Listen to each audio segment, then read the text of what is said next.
Contrapoints is interesting. Like, I like the way she does her videos, but it's important to note that whenever she makes a video, she lists all of her sources in her description. So you can watch her videos and you can agree with her viewpoints, but if you want to dive deeper, click on her sources. She's got hundreds. Yeah, she's definitely top tier. She is definitely leftist, far leftist, I would say.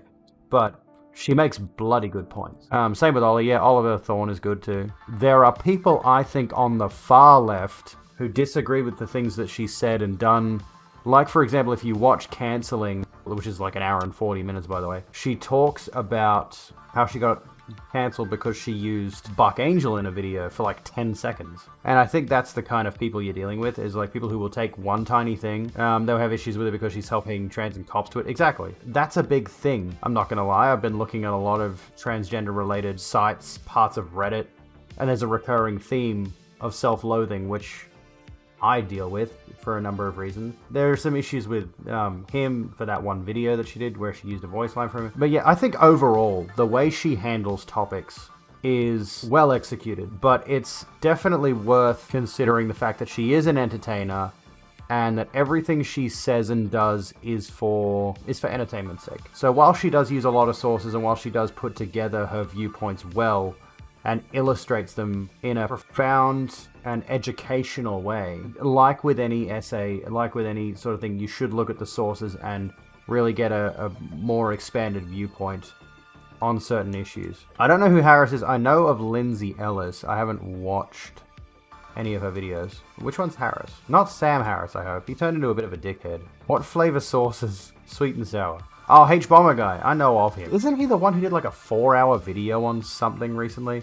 And I'm just like, dude, I'm not going to watch a 4-hour video. What did he do? I'm going to subscribe to him so I can watch some of his videos later because I want more content to watch. Somebody did like a 4-hour video on something. And I'm just like, bruh, no one's going to watch that shit. Important to understand the biases of anyone you watch so you know where they are coming from to make an informed judgment for yourself. Exactly. And that's the enlightened way to do things. Consume the content that you like, but be aware that everyone you watch has a bias of their own. Like, I love Louis Theroux, for example.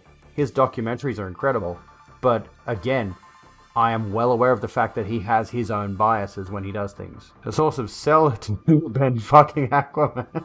I love that bit. Let's talk about Ben Shapiro for a second, because I feel like there's no way he is as dumb as he is. There's no way he is as stupid as he is. He is definitely a snake oil salesman outrage merchant. Ben Shapiro knows what he's doing, to an extent. I think there's definitely a part of him that believes everything he says, but he absolutely expounds upon that for the sake of entertainment value and generating outrage towards himself.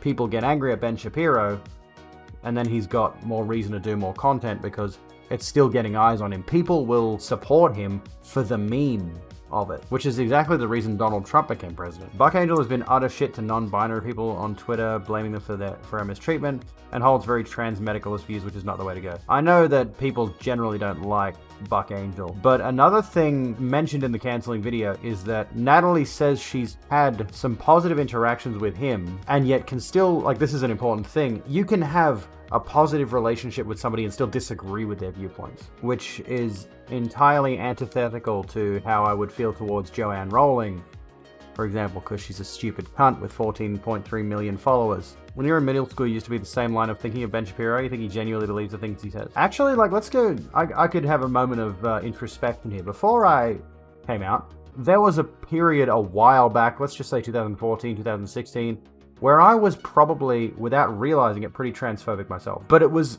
because I was exposed to media that made trans people look ridiculous. But I also had the mindset of like, and this is, keep in mind, I have had trans, I've known I was for most of my life. So you could chalk that up to like, going back to that self-loathing thing again. But I think there was a period like, and this is why people like Ben Shapiro and, who's that sort of right-wing dickhead?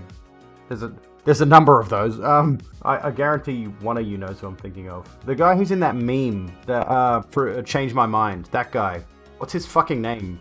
Steven Crowder. These are the kinds of people who will take a part of an issue, and this is where like And I think this is what Bad Bunny talks about when she says she almost fell down the alt-right pipeline. You get people on like, here's just this tiny bit of an issue that we can make look ridiculous to get people over to our side on a viewpoint. And this is what I started to fall down on temporarily. There was a subreddit called Tumblr in Action. I don't know if they're still active, but back when Tumblr was around, people would go on Tumblr and find the most ridiculous SJW viewpoints, like the most obscene viewpoints, to make anyone who identifies themselves as a social justice warrior, I mean, I think the term social justice warrior is a bit stupid, activist. Anyone who considers themselves leftist and is active in that space and is trying to make things better for people, generally speaking. God forbid we want a nice world for everyone. So people would take the most ridiculous viewpoints, they would screenshot them, they would post them on this subreddit, and I'd look at it, and I'd go through them and I'd just be like, holy shit, these people are obscenely stupid. You know, it's the kinds of people who like, that horseshoe theory thing, where you've got like the right, and you go down towards the center, and then you come back around, and on the other side of the horseshoe, you've got people who are basically on the level with each other. There's a good skit. I forget what the guy's name was, the guy who did this skit, but there's a good skit of like one guy's a racist and one guy's an uber progressive, like a far leftist, and they both agree on like segregation and things like that. Like that's the whole kind of absolutely ridiculous kind of viewpoints they would post, and then I would say to myself, these people they're stupid. You find yourself hate watching him sometimes. I mean, I'm a proponent of the idea, and I need to do this myself actually. I'm a proponent of the idea that we actually need to watch more content of the people that we disagree with. We need to watch more content. I would like to actually watch more Crowder and Shapiro, and even like Rogan calls himself left. He says he's left. I don't know if I necessarily agree with him, but he says he's left. And I want to watch more of these people so I get a feel for their viewpoints. And even though I'm convicted in my own, you know, I know what I think, but it's a good idea to watch other people's content to get a feel for what they're saying and to be able to more accurately break down their arguments and hopefully dissuade people away from them. The term social justice warrior is more mocking to those who give a shit than an actual title. Yeah, that's what it seems like. It seems like the term SJW, especially now, is kind of a cringy meme. Like whenever somebody says, oh, such and such is an SJW, all you can think is like, so basically what you're saying is you disagree with people who argue for human rights. That's what I'm getting from that. Yeah, far right and far left are both fascist in different ways, definitely.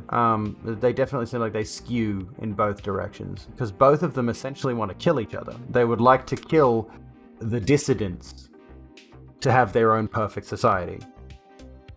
That's the epitome of fascism.